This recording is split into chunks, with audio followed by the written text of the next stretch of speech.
Brought to you by TechnoSpark 20 series smartphones.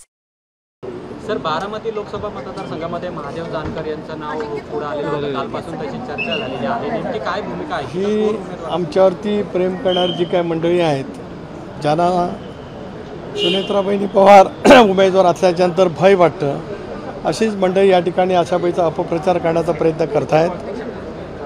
Mahadevrao Jankar महायुतीमध्ये सहभागी झालेले आहेत.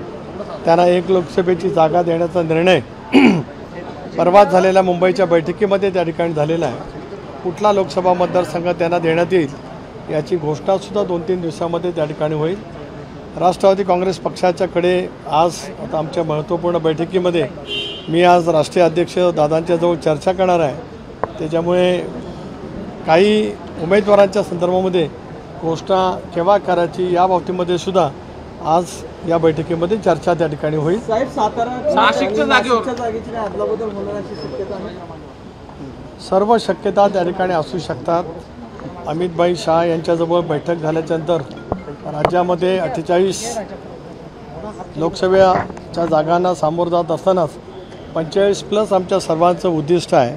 त्यामुळे राज्यपातळीवरती सर्वच तिन्ही पक्षाचे वरिष्ठ नेते, घटक पक्षाचे नेते एकत्रितपणाने बसून आम्ही त्या संदर्भातला अंतिम निर्णय त्या ठिकाणी घेतो आहोत.